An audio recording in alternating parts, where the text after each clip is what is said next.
Good evening. Hope you had a good week.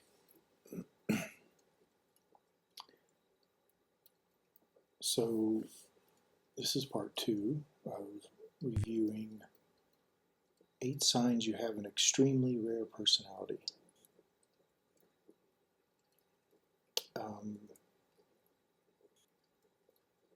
One thought that came to my mind this evening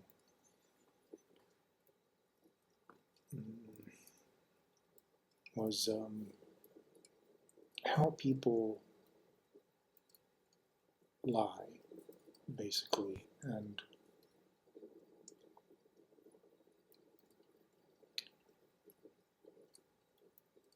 I'm pretty certain that whenever people get blowback from something they've said or claimed, I would say at least it's 50-50, giving a little bit of leeway for benefit of the doubt, that 50% of the people fact check themselves after the blowback and find out that they were wrong. But it seems that influencers and politicians and people in general tend to shy away from apologizing unless it's really urgent, like a family member that they have to do it because of internal politics, like living together, or a friend who you're connected to in some pragmatic way that if you don't apologize, then maybe the car you're borrowing from them is taken away at 3 o'clock in the morning.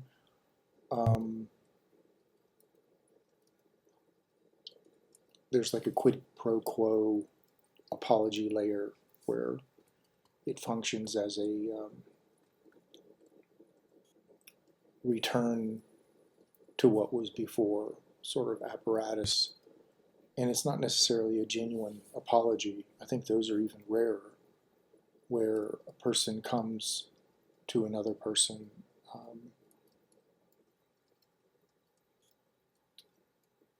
feeling defeated, not by you, but by themselves, and they humbly present the facts and apologize. This is a very rare event, it's actually quite, to me, that's real magic. That's someone doing real magic, where they have constructed the bear trap that their torso is caught in, and no one's around to help them. And so they take a reverse engineering approach and slowly get themselves out of the trap, not without some internal injuries, and the effects change a person in micro ways and also in big ways, depending on the magnitude of the lie.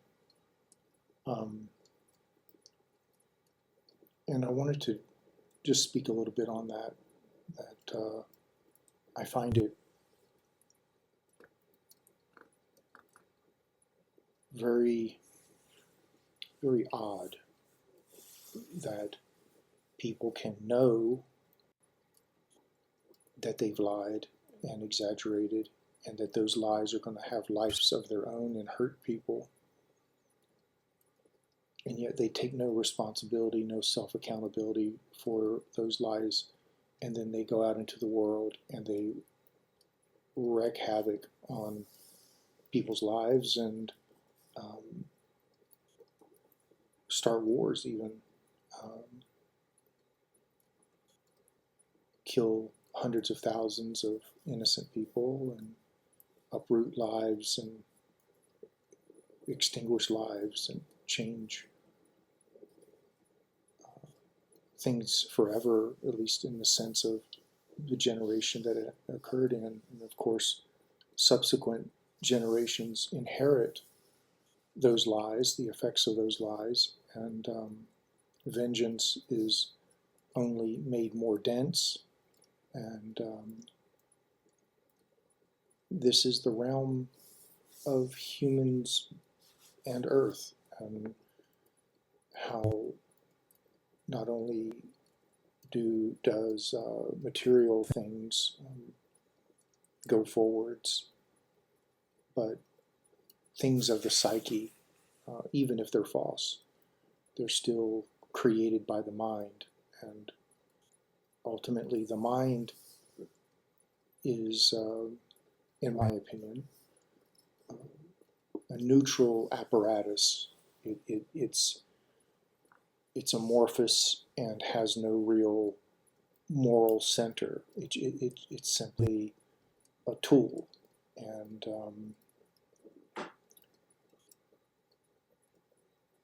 in your presence, holding it is either the master or the propaganda spinner or the student.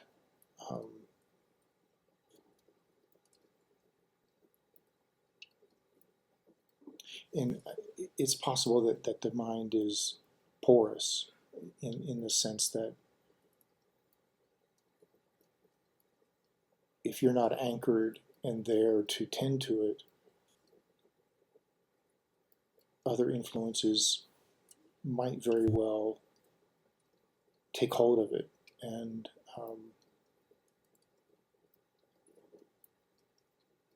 you then are kind of drug around by it as the experiencer, but not as the captain. You know, you're more the tourist on the boat, and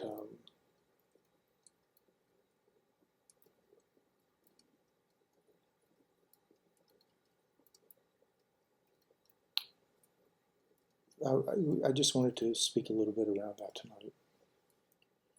There's something there. We take it for granted that people lie, but I'd like to go a little deeper. Just think about, how is that? How is it that even if you prove to the person in their face that they were wrong, that they were lying, and they know it, they will not let go. They will not relent. And it's as if that lie symbolizes a truth of some kind. Like, it's telling the truth about something else. And they're using it as a surrogate in a way.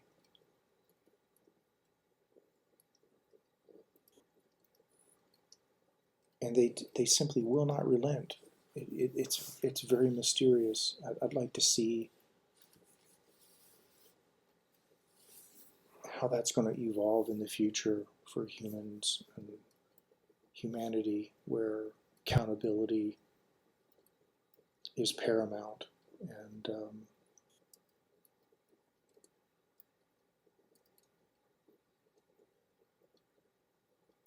And how that, once that's set into place as a priority, how that internal pressure, where the psyche and the ego can't just throw its dirty laundry in everyone's lawn willy-nilly anymore. How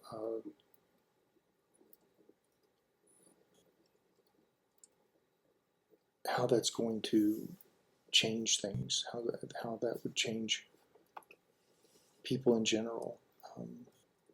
Not that it's going to happen on a mass scale, but eventually humanity will need to get down to the nitty-gritty of how this stuff collects and compounds in the collective culture, and someone's going to need to take charge of recanting and pulling back these lies and putting them to rest.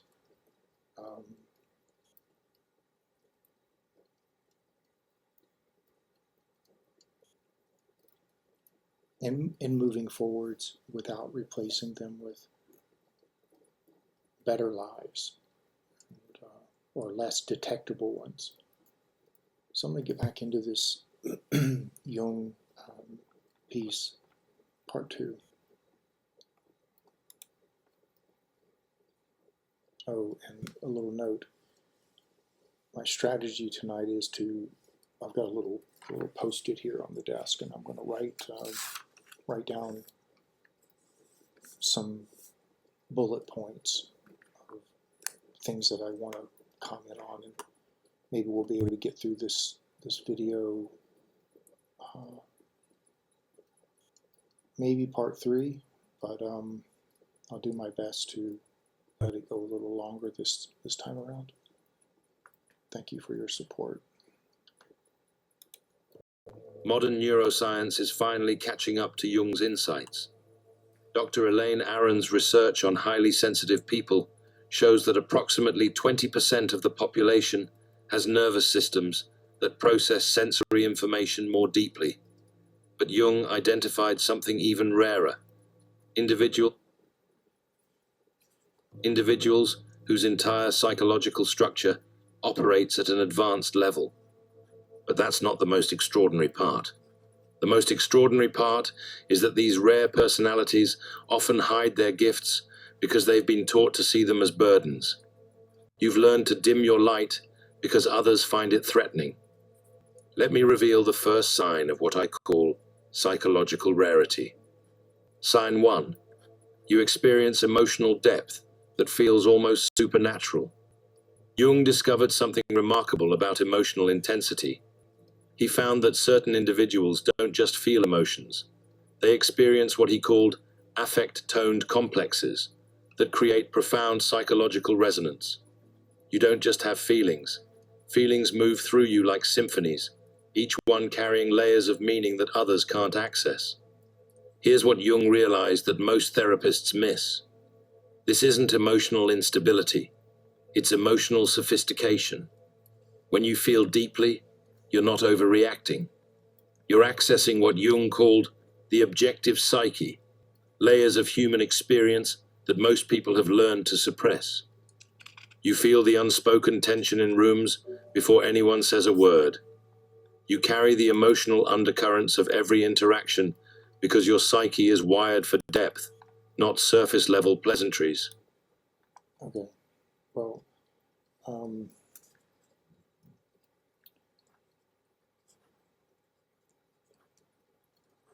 so this is how I'm seeing it. This video and the linguistics that it's using, or semantics, let's say, phraseology, it is so dense. I've already made like 9 notes, and we're hardly through first 2 minutes, 2 or 3 minutes, because in order to deconstruct Jung and these kinds of presentations, I think you miss a lot if you just take these phrases at surface value and you're hearing a description of a personality that may or may not be what you feel about yourself. But I want to speak about, I'm going to need to make more notes. I want to speak about exclusivity. a little bit. Jungian psychology, it takes quite a while to let some of the key ideas sink in and then apply them to what you experience in the world, including just your own internal world and how you go about your day and the dreams you may or may not have, things that happen between yourself and other people, how you analyze those things, things that you verify, that you find out that are true, as far as around Jungian psychology and such. But just remember that Jungian psychology is not necessarily an invention. I mean, he noticed things and he named them, but these things have been around for a very long time. I mean, longer than Jung, and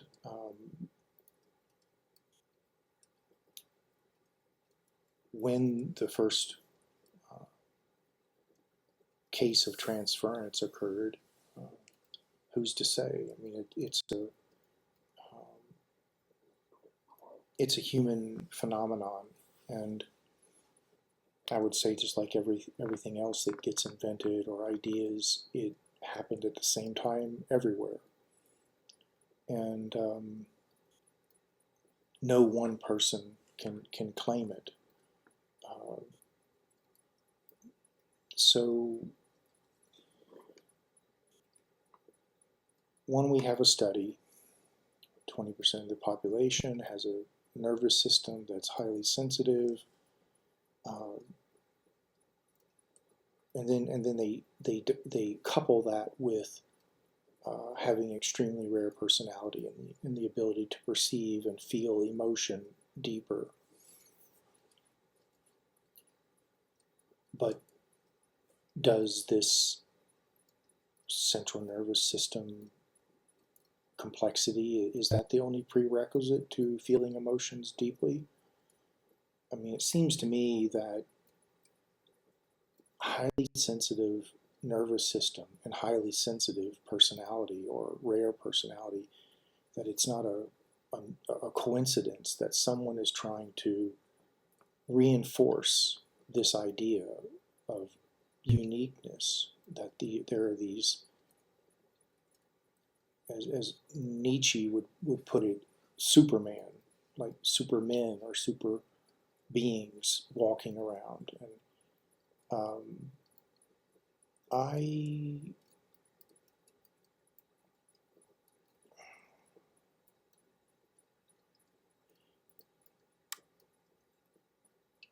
just feel there's a danger of, again, an us and them situation, a kind of a refining of ego, and it's not a very holistic way of carrying that uniqueness, because it tends to imply that somehow you're above it all, and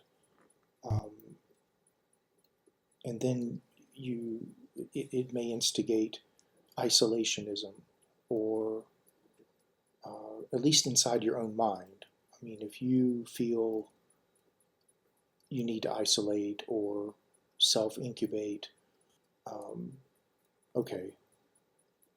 But I mean your own humanity, your own attitude towards people, other people. And that's what I'm focusing on, I think, here is what they're doing in this video is a kind of they're using these other people, the world, who is the other 80%, let's say, as a like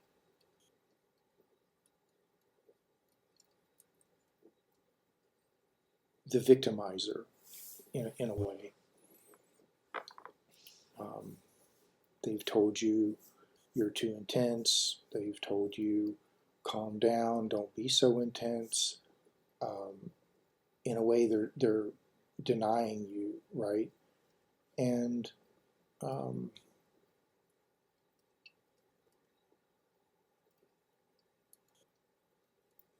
who's to say that they're not hungry too? That this denying your hunger is just defending their own hunger. That maybe they feel like you're so hungry and intense that they won't have enough to eat if they give you some attention. So I think it's a little more complex than just a dullards and exceptionalists or exceptions to the rule. I mean, there's nuance to consider, and I think it would do folks a lot of good to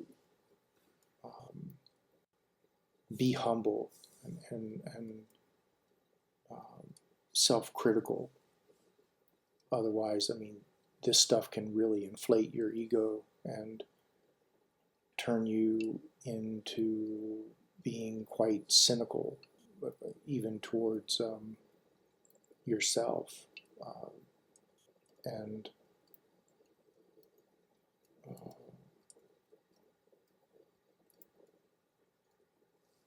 what else? Advanced level, hide your gifts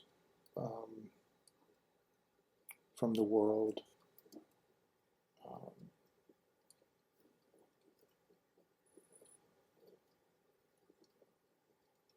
Affect tone complexes that others can't access. Again, this is a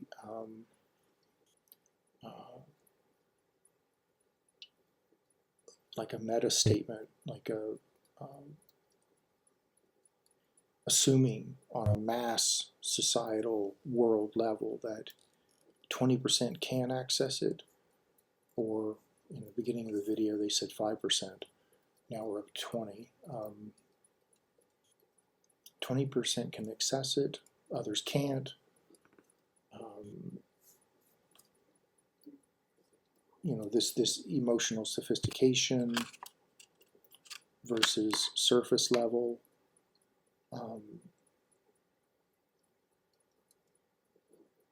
It's not as if the surface level is an objective truth unto itself, because we don't have any idea what each individual's day-to-day evolutionary attitude in relationship to surface level things are.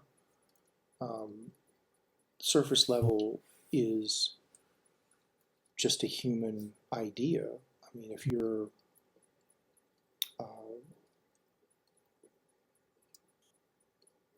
a hermit crab, late in the night, you're walking down the boardwalk looking for a bigger shell. No one's around. I doubt very seriously if the hermit crab is having an existential crisis over there being a boardwalk there versus the way the beach was in its ancestral memory millennia ago. I mean, it's adaptive, and maybe it appreciates that the tides that are coming in and out are below it, and that it can go much further now, and all this surface level stuff's kind of cool. So I think that people have to be given the benefit of the doubt that they adapt, and some people don't, but many do. And again, you never know where, when, how many people.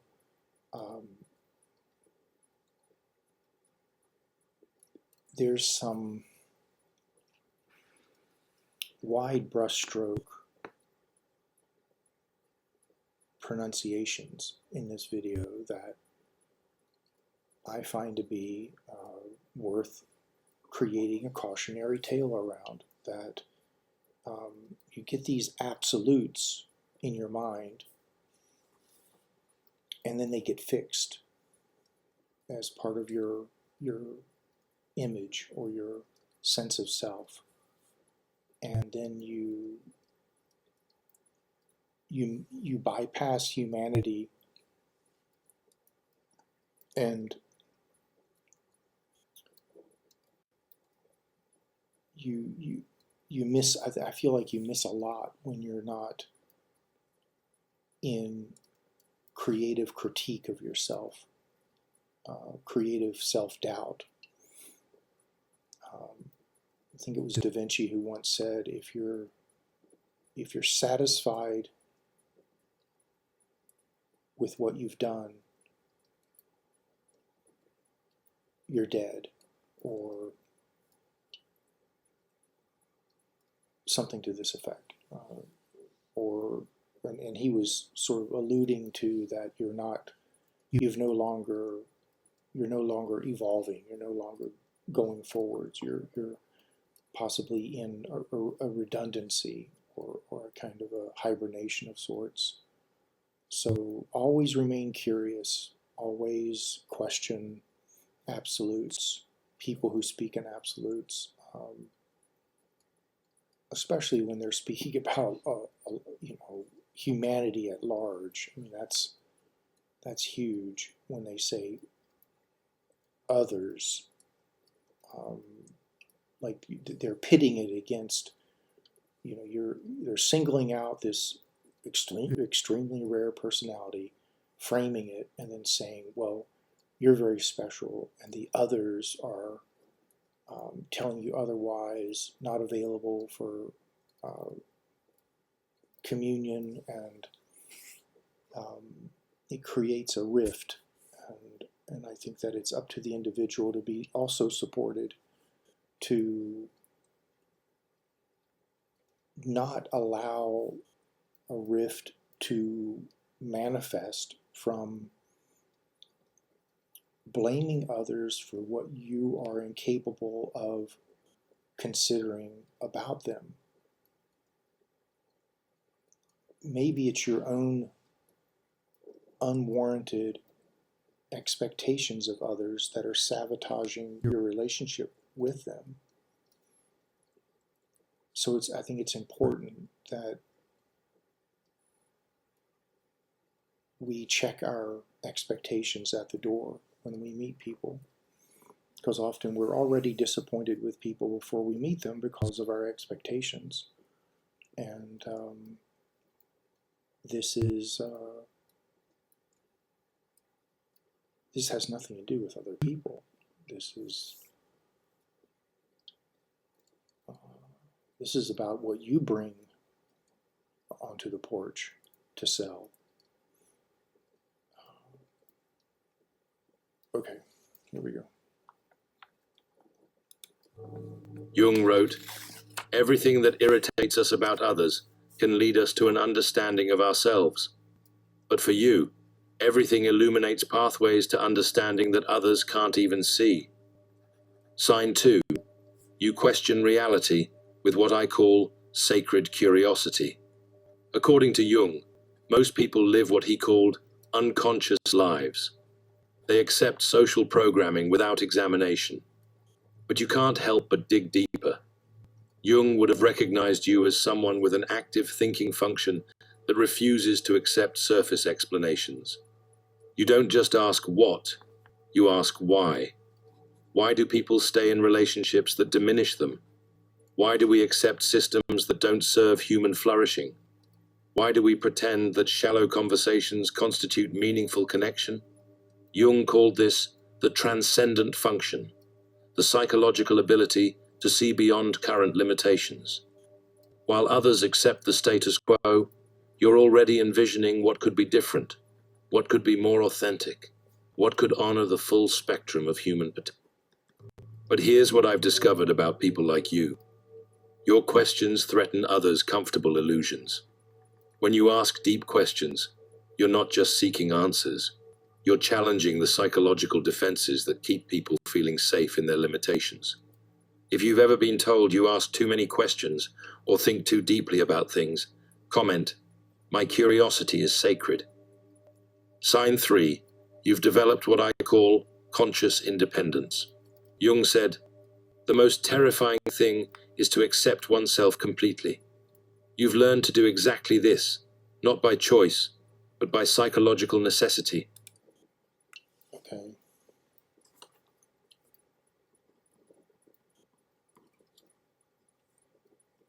So, um,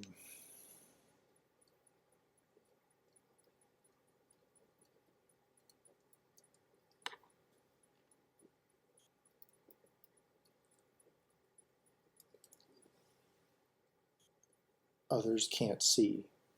Again, another generalization, like a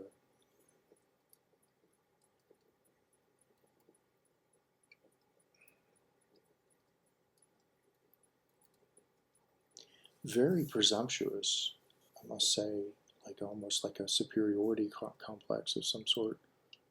Like these absolutes are reinforcing something that is hyperinflated, it feels. Um, I'm not saying that, admittedly, that there isn't numerous people who share different priorities than myself. Okay, let's take my own situation briefly, hopefully. Um, ever since I was a little kid, I've been interested in the I guess a more of an introverted perspective on life, and introverts live life very different than extroverts, and I have my own version of extroversion, but it's an introversion, extroversion, in the sense that it's more careful and more deliberate, I guess, than spontaneous, um, which can be sort of sobering, and it's not always appropriate to having a good time. When you prepare more than you have, you prepare more for the good time than actually having the good time. I'm working on it.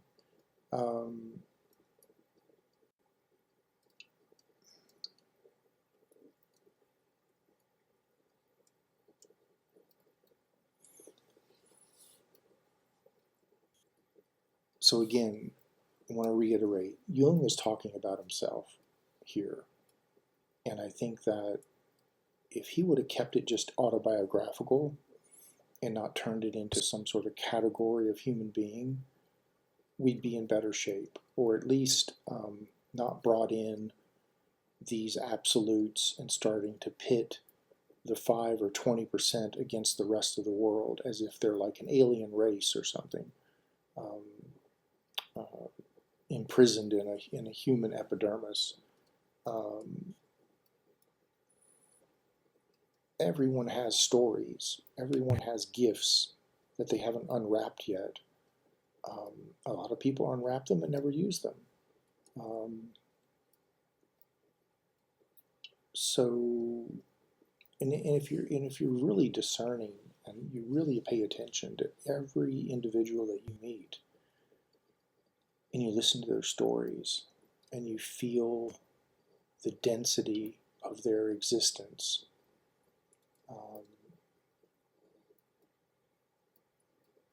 everyone is experiencing some level of magic, some level of being alive. And the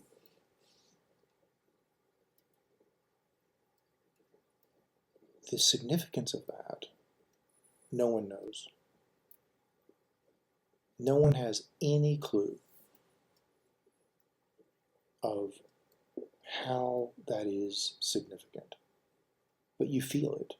You know it is significant, but you have no clue what it is, where it's going, where it's been. People spend time. Time is currency. And how is that currency compounded? What interest rate? Like, where does it go? What's it being used for? No one knows.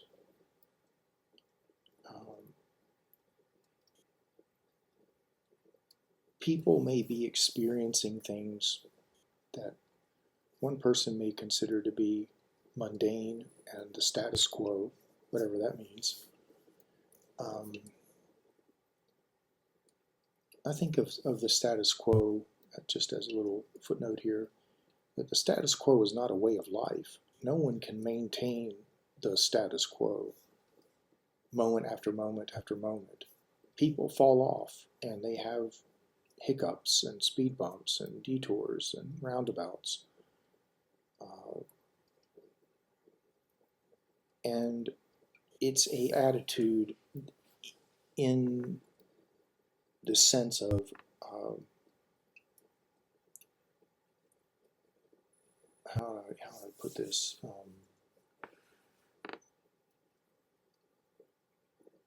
It's a catch-all phrase or a catch-all attitude.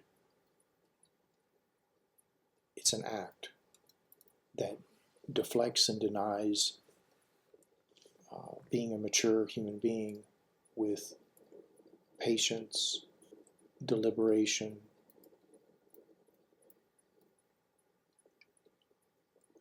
being able to listen to someone, consider all corners of a problem, not interrupting when someone else is talking. Maturity. On the flip side of that is the status quo. It's a learned behavior that has various rituals and value systems. And I feel like it's here for a reason. It's not the enemy. It is a catalyst. It's a catalyst for something. It's like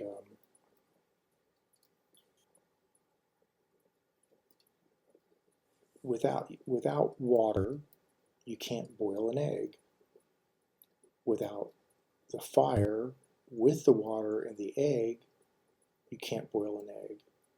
Without the pan as the container for this situation, you can't boil an egg. You need an egg, water, a pan, and fire, and also a surface to sit the pan on to boil an egg. But most of all, you need a chicken who's not even there. So, and if you want to go even more arcane, you need the prehistoric dinosaur that used to be the chicken.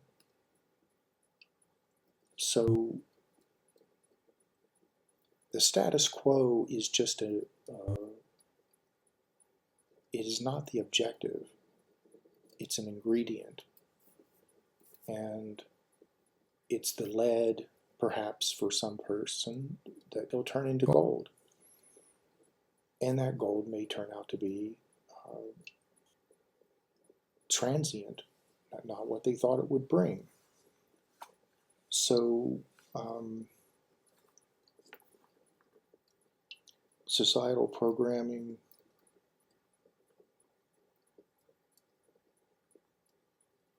authenticity versus the status quo. You do know that people who build up these us and them paradigms, the gifted, the dullards, the exceptional, the cattle,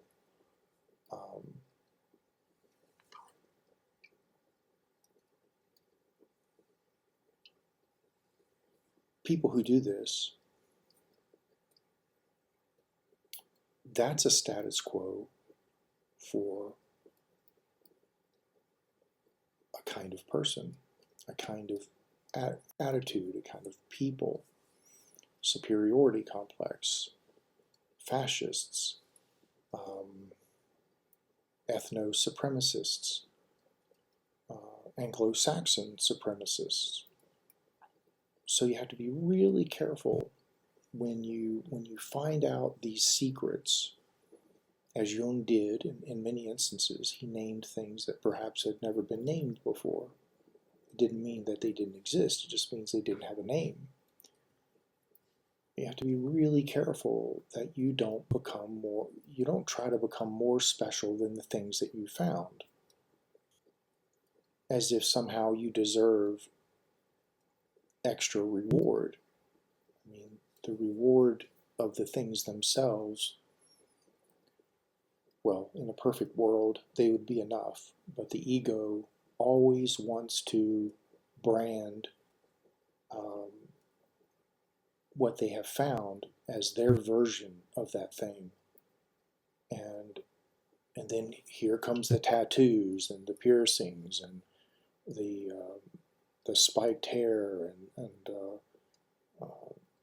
surgical implants, and not that spiked hair is an indicator of an ego manipulating something pure, but you get my drift, that people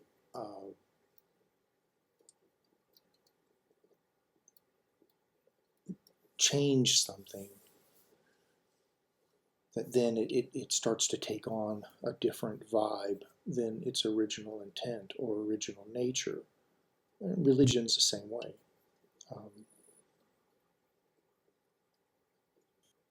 Medicine is the same way. Like at least in America, this whole Hippocratic oath of do no harm is a complete farce.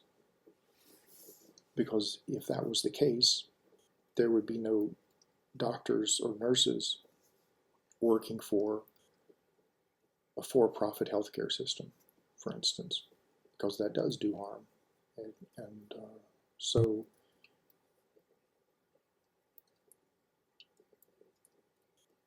yeah, I feel like this is really too insular. Like it's too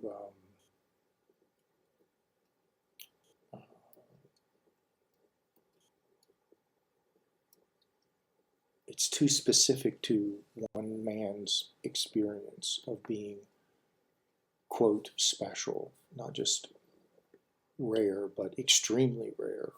Like it's autobiographical. Jung is projecting his personal experience into these ideas, and in a way cataloging himself, profiling himself, and imprinting that out there as something that if you find yourself fitting that profile similar to his own, then this is what it means. And I'm of the opinion that that's not what it means. That was Jung's experience of those qualities, and don't let one person's experiences that are ahead of you, because they're older and they're 50 miles outside of Vegas, and you're just arriving. Okay, they've been there, done that. They were in Vegas for like 3 months, and you haven't even parked your car yet. So don't let their review of Vegas be your expectations of Vegas or whatever.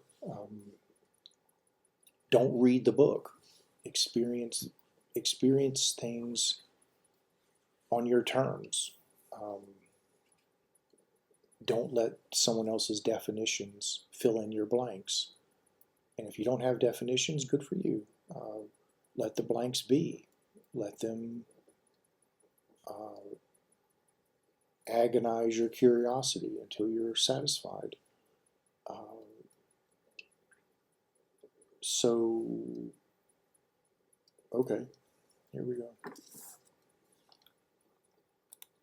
According to Jung's research, rare personalities often develop what he called individuated consciousness earlier than others, usually through adversity. Here's what Jung understood that most people miss. Your independence isn't a defensive mechanism, it's an achievement. You've learned through experience that depending on others for your sense of worth is psychological quicksand. So you built yourself from the ground up. You stood up, often alone, and created an identity that couldn't be taken away by someone else's opinion or absence. Jung called this process individuation, the psychological journey toward becoming whole. Most people never complete this journey because it requires facing what Jung termed the shadow, all the parts of yourself you've been taught to reject. Your solitude isn't loneliness, it's sanctuary. It's where you remember who you are beneath all the roles and expectations. Jung believed this self-knowledge is the foundation of all psychological health. Sign 4. You possess what I call hyperperceptive awareness. Jung revolutionized psychology when he identified intuition as a legitimate psychological function. He said, "Intuition is perception via the unconscious that brings forth ideas, images, possibilities, ways out of a blocked situation by a process that is mostly unconscious. You don't just observe people, you read their psychological signatures. You notice micro-expressions, energy shifts, the words they don't say." Jung would have recognized this as evidence of what he called active imagination, the ability to perceive beyond the obvious. Okay.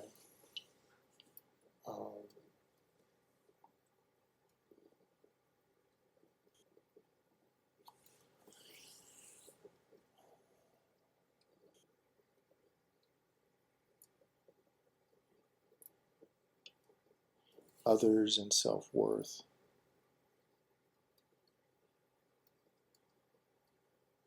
Not really sure what I want to say about that. I wrote it down. Aloneness and intuition. I think that's true. I think intuition, it is a very peculiar phenomenon.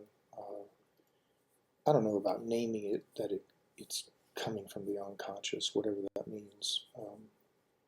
But I guess it's better to have a name for something than not know about it.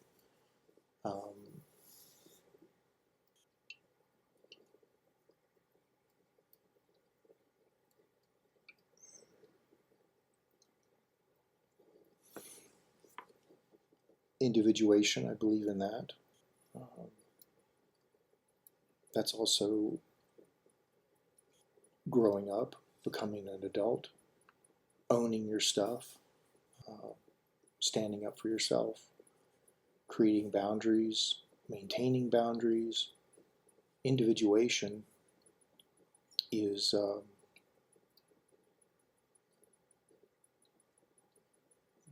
I feel like it's the moment you're no longer asking other people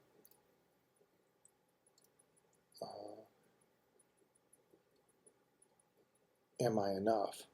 Did I do good? Am I a good boy or am I a good girl?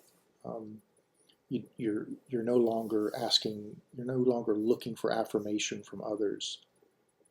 You've collected enough cause and effect and life experience that you begin to sort of regurgitate your day and nights yourself, and you've become self-aware enough that you can critique yourself and know what's what, and you don't need to naively or with wide-eyed curiosity and naivete or innocence ask others to reflect yourself onto you so that you can get some ideas about what they see, because you're not you're not there yet. But I think that by the time you're like late 40s, maybe mid 40s, late 40s, early, maybe for some people early 50s, by then your museum is pretty packed. I mean, it may not be masterpieces that you imagined would be there by then, but you can be damn sure there's a lot of stuff in there. Maybe some people's janitor closet is bigger than others, but I can say I have an array of cleaning supplies that I never dreamed I would. So you collect these experiences and they inform you, and you make the same mistake over and over again, and then you start getting it like, okay, well, that's a pattern, that's something that I need to check myself, I need to put that in the holding center before I enter.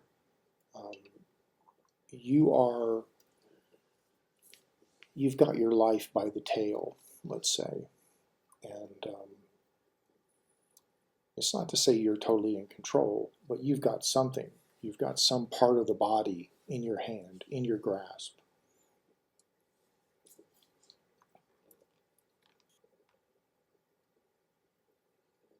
Hyper-perceptive awareness.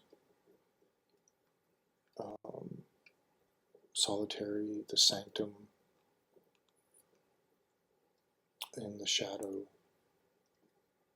Solitude is important. It was very important for Jung. He even had a tower for it. Not that that's a bad thing, but I think that to each his own. I mean, it's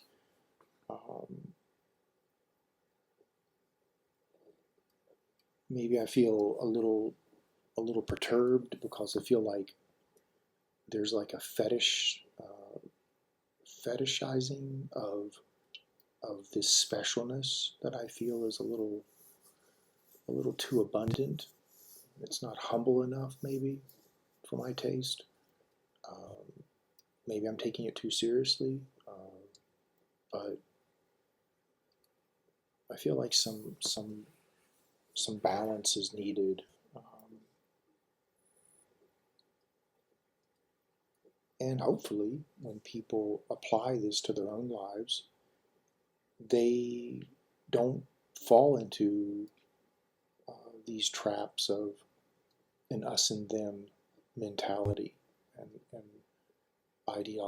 ideological framework where they're indoctrinating themselves by their own personal treatise of being like an alien amongst humans or something. All I'm saying is that this kind of rhetoric and this kind of talk does help instigate that on a subconscious level where a more holistic approach, something less autobiographical and more considerate would safeguard against this us and them situation.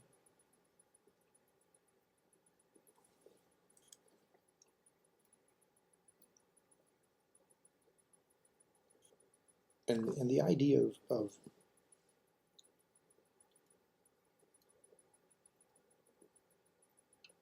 people not having identities or not having individuation,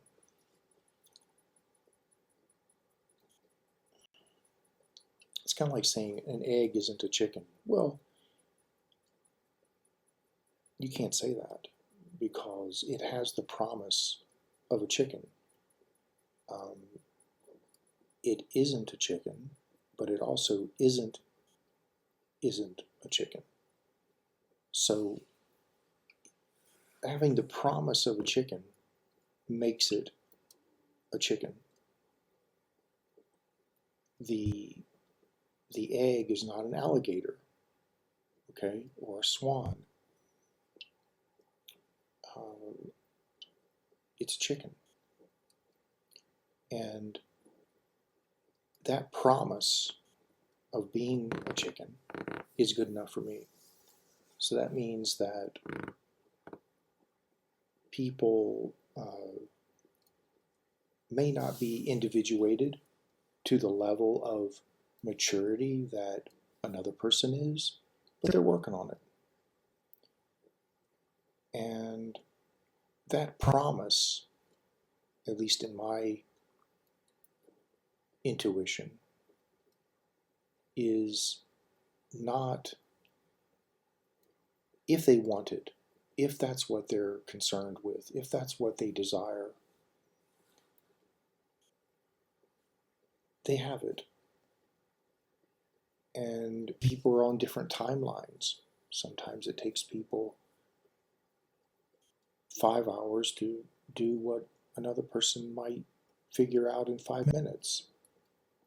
But that doesn't mean the person who figured it out in 5 minutes is more wise or better. Who's to say? Maybe the person who figured it out in 5 minutes can't sit still for 10. And the person who figured it out in 5 hours will write a treatise about it and expand upon it and completely rework and reinvent something better. So just keep in mind that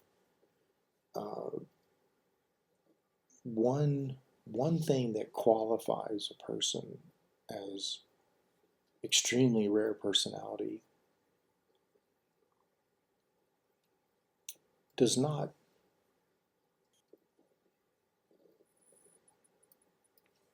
it does not endow that person with a level of humanity and insight that is, let's say, morally appropriate. There are a lot of geniuses that supported Nazi Germany. There's a lot of extraordinary scientists that build atom bombs.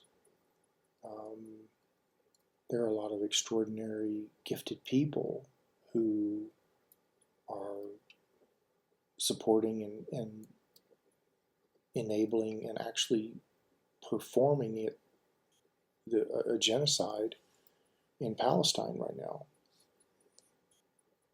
So this idea that somehow, because you have this potential, you are that. This is getting the cart in ahead of the donkey.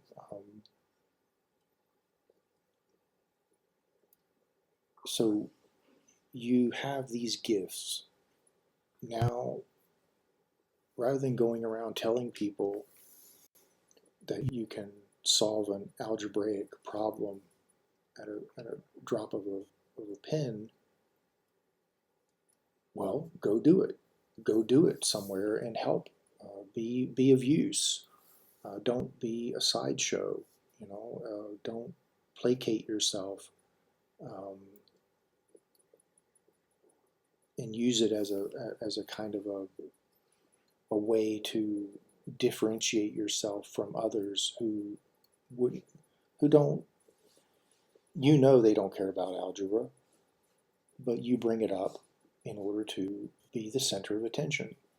And it's a kind of a strategy for kind of a soft narcissism, but it's not to say that all narcissism is negative. And that's for another time, because I think this whole idea of narcissism gets a bad rap. It's a double-edged sword, And sometimes it has no handle, sometimes it does.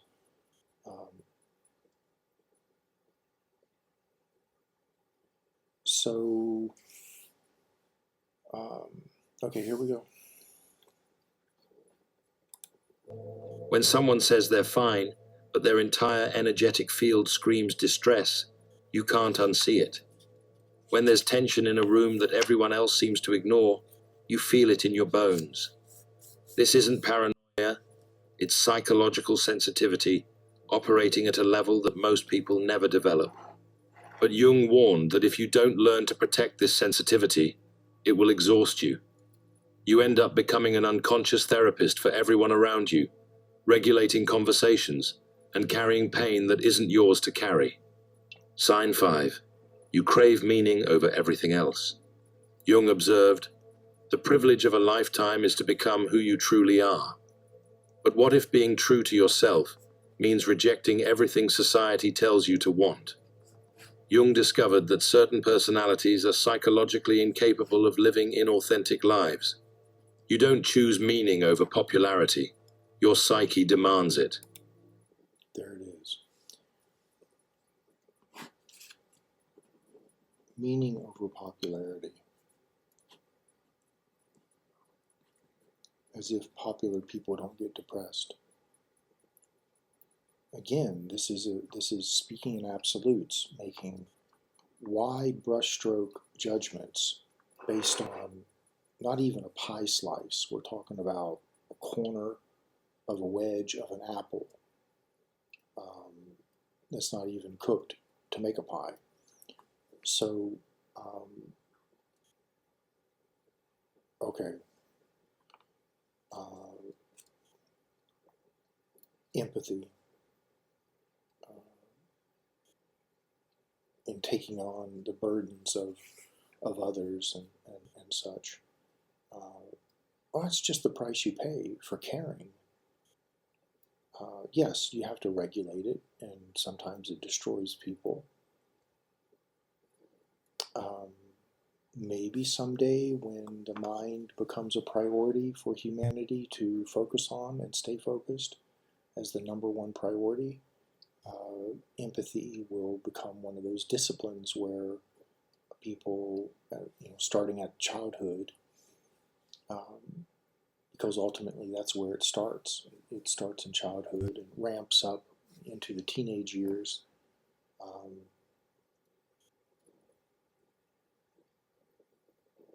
It's a connective tissue of sorts where you can have a visceral response to something at a distance. There's almost like it's almost like a quantum physics situation. A lot to talk about there, a lot to unpack. Won't go into it tonight, but empathy does have a price, and you can't escape it. You can't have your cake and eat it too. Yes, it's important to learn boundaries. It's important to choose your battles. It's important to have perspective and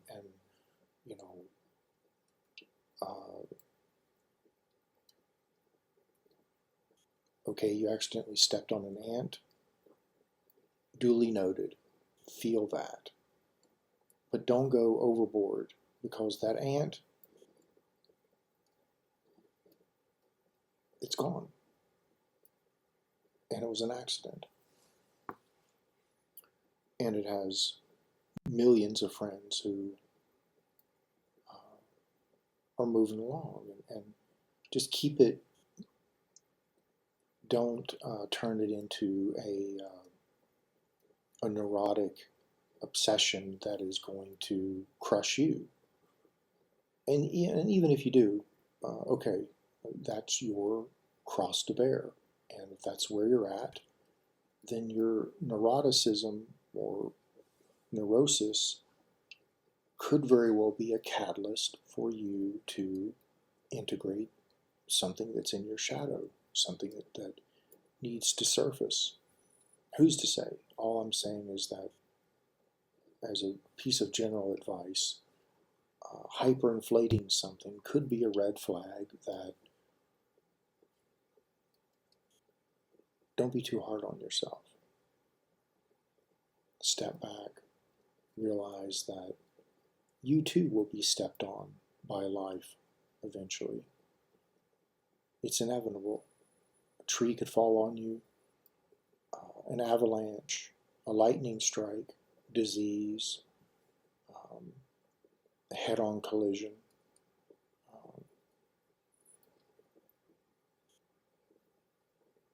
A small meteorite in the Nubian desert. I mean, there's all kinds of stuff going on that you're not as big as you think you are. And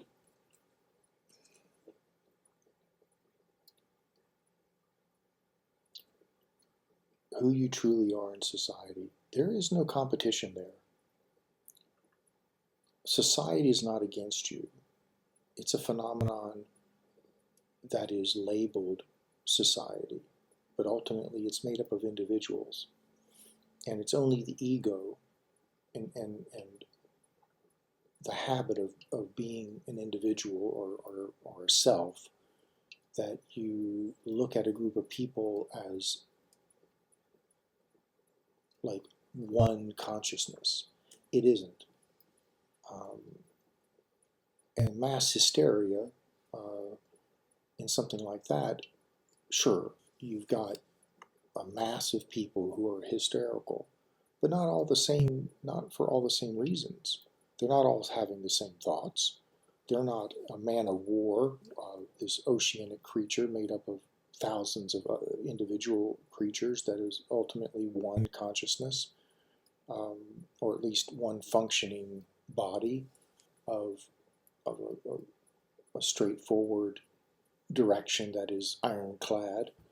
There's going to be factions within the mob that are going to be doing different things than another part of the mob is doing. There's going to be some innocent people caught up in it and trampled. There's going to be people who break down halfway through and run home to their parents' house. I mean, it's not as simple as it sounds.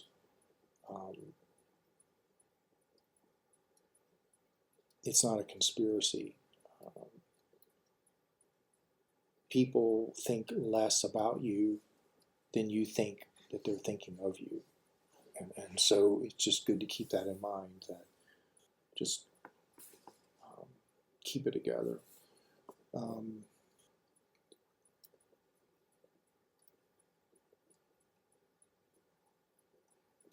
Meaning, yeah, back to the popularity thing.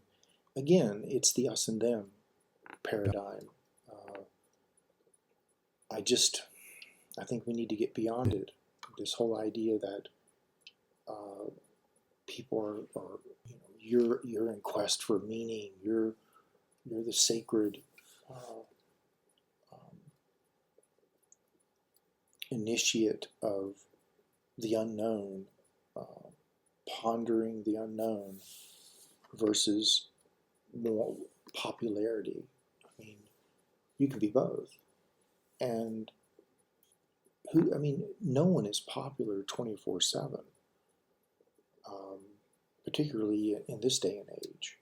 Back when I was a kid, I witnessed the birth of computers, and so I was fooling around in the dirt and playing with toys and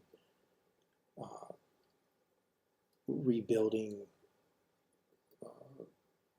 my first car before social media ever even came about. And popularity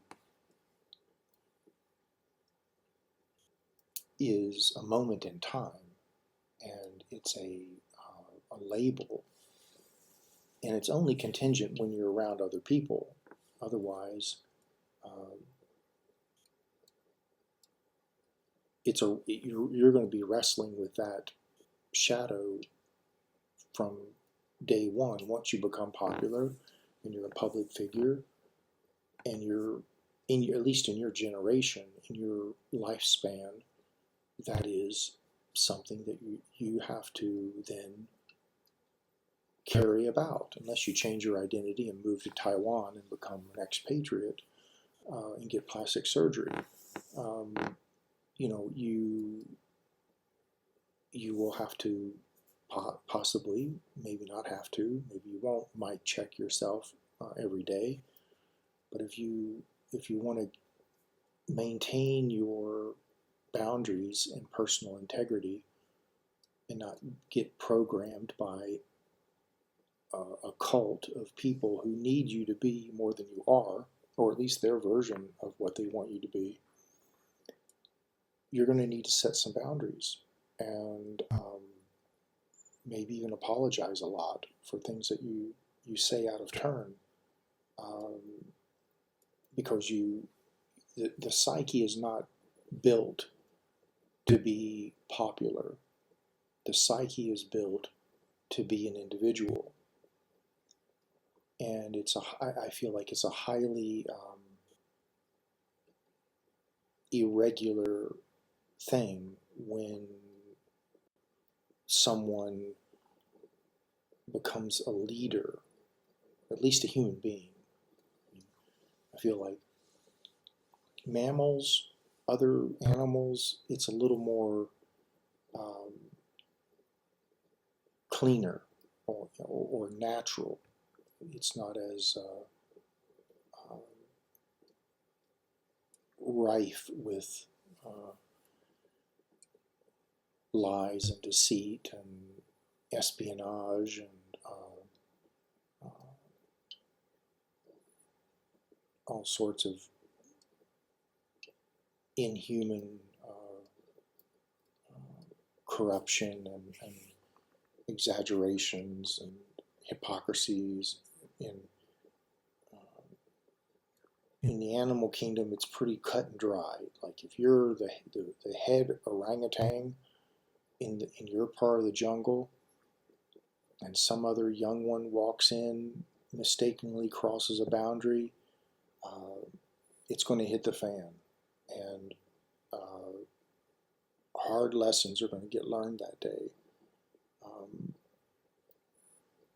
I don't know what that's all about, but it just seems a lot more simple and straightforward. Like there's no negotiating, there's no quid pro quo, there's no better luck next time, don't do it again. It's just a very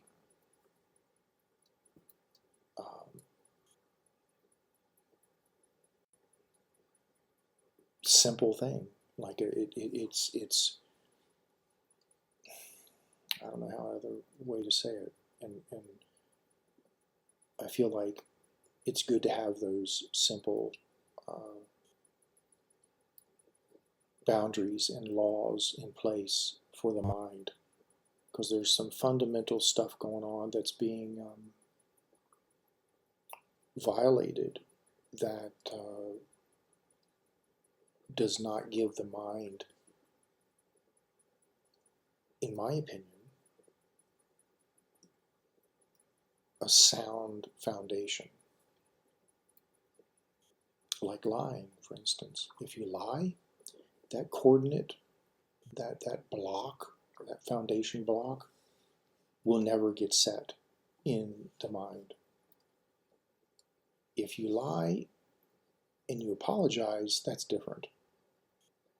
But if you go forward lying, getting here, getting there, getting that, taking this, that foundation stone will remain vacant. It will never be there. And what that implies is that everything is unstable, because each stone counts. And there's only like maybe, I figure,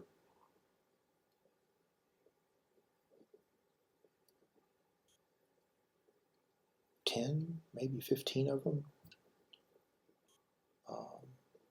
Let's say 8 to 12 for the sake of I don't know, 15 just seems, or 20, it seems a little high. But just the basics, morals, ethics, self-accountability, not lying, patience, empathy, compassion, which is sort of empathy in there, integrity, dignity, don't hurt other people's feelings. If you do, apologize. Lead with your heart, not a hammer. Again, sort of compassion, discernment. I may have said that already, it's getting late. Curiosity, open-mindedness.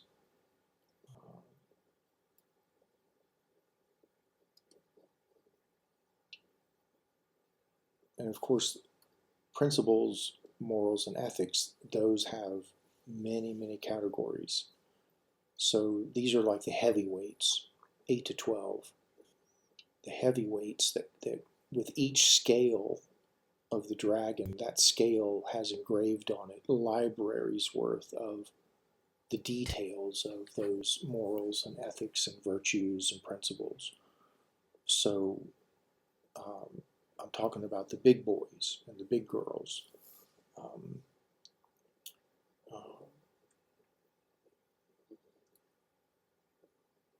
So I'm just stressing that this whole idea of that, oh, you're looking for meaning and they're looking to be popular, this is a severe simplification and speaking in absolutes about individuals, because just because someone belongs to a group or a political party doesn't mean they're not an individual, doesn't mean they don't have inner turmoil. Geez, I get to pronounce things tonight. Turmoil, inner turmoil, and that they could change at any moment. Not that they need to change. I'm just saying that they're not a fixed thing, and to judge them as such is an insult to your own intelligence. And I mean, it's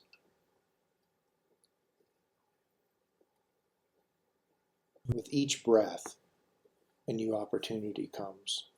And whether they take it or not, that's another question. And sometimes the opportunity takes them. Things happen to people that change them.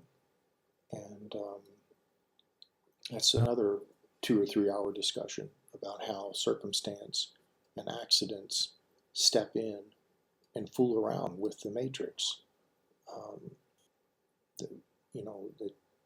Well, I want to stay focused on this us and them thing, and this poeticizing of living life and separating it into categorical opposites.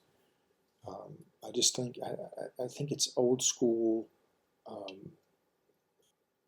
left, right, us, them, good, bad, devil, angel, God, Lucifer, heaven, hell. I mean, we have to get past this left and right hemisphere habit of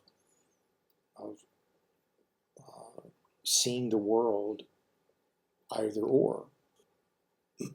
I mean, just because we do doesn't mean that's what it is.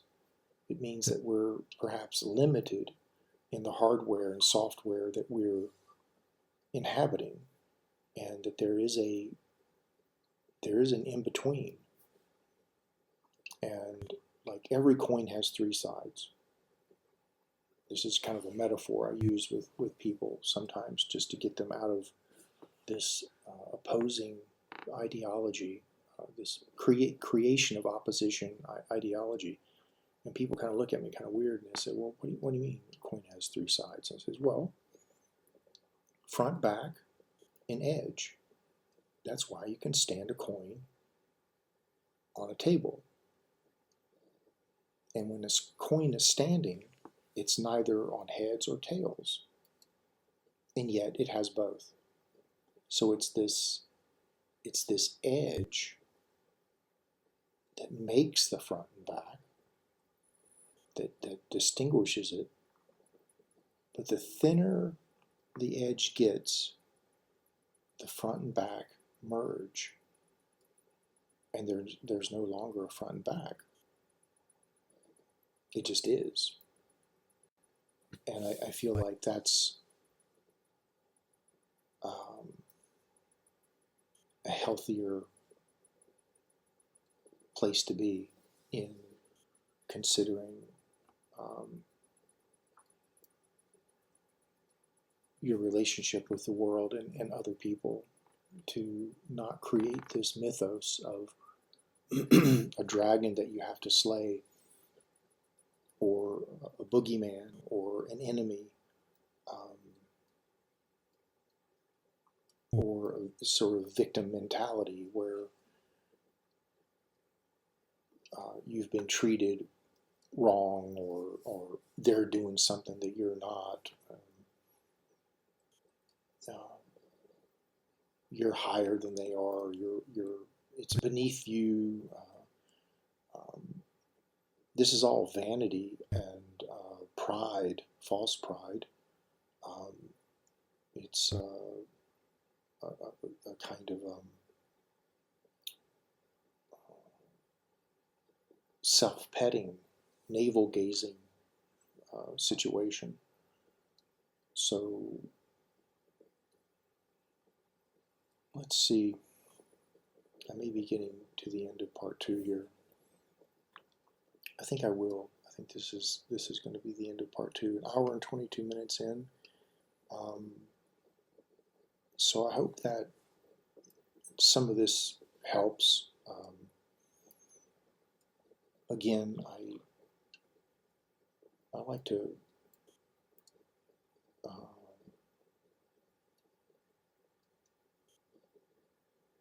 I wouldn't. Well, let's see.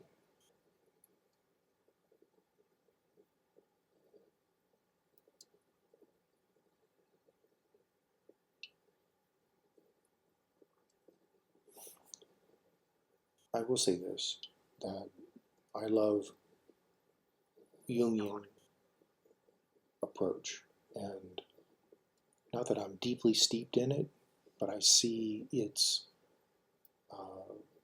value in being archaeologically connected to humanity. That it pulls from the mythos of all cultures, symbols, dreams. It's a very magical, very human at the same time method of digging down into the inner world. And I want these 3 or 4 critiques to be simply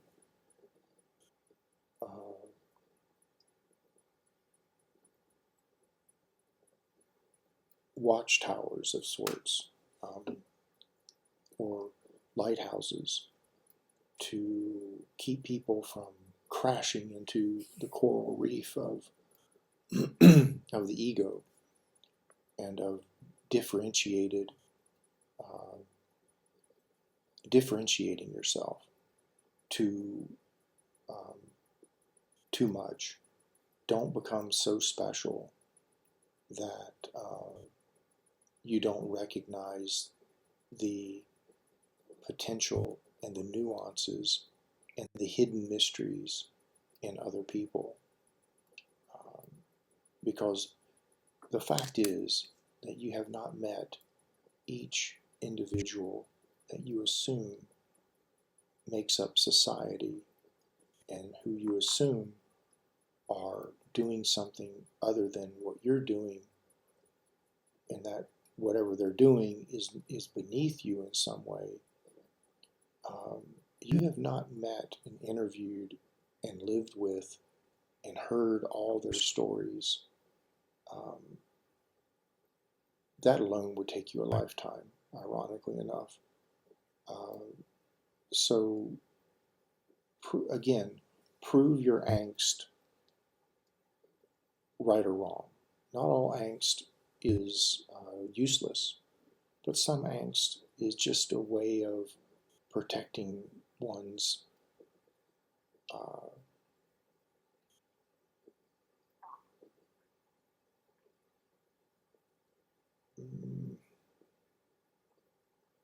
well, I'm not really sure how to phrase that. Like, people get stuck and they justify being stuck. And I'm not really interested in judging that. I think that everyone has a sacred timeline. And I don't mean that in like a new age way. I mean it in a way that it's more sacred than new age. That it's something fundamental, something even scientific, that the personal timeline is indigenous to the individual, not society. And so there's the individual exists on many layers at the same time. You're a mystery, you're a human being, you're a career, you're an individual, you're a role for a friend, you're a symbol for someone else, something else, you're a caretaker, you're an air filter, you're a blood filter, you're a thought producer, you're a dreamer, you make accidents happen, you connect dots that you may not even remember connecting, but you did, and they affect the world in some micro way that builds and builds and has an effect. I mean, you're more than just one particular thing that may define you as a status quo enjoyer by a Jungian analysis. So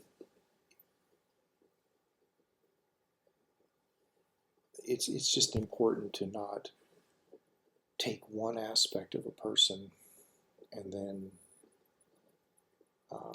jump to conclusions as if that's all they have.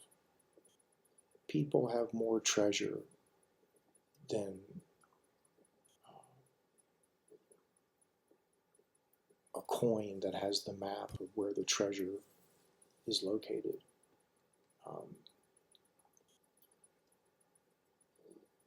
It can be that sad, for sure. Some people only have that coin. But as a general rule, people are more than we will ever know, that we can know. And those people who have that one coin, who's to say that they haven't already been to the treasure and decided to just leave it where it is and to carry the map around and have that as a reminder that they choose a different path. They chose the path not as obvious as something materialistic. And they keep that coin and that map not only as a reminder, but as a safeguard that it won't happen to anyone else, as far as like having that treasure corrupt them in some way. So thank you for supporting my channel, and check out Jung's works and videos online. He's of course no longer around on the material plane, but and not just Carl Jung's works himself, but the Jungian analysts that came after him as well, and of course they were around during his tenure, to check out their books. And if you're not a reader, then maybe a few 10, 15, 20-minute videos on just different ideas of Jungian psychology if you're interested. So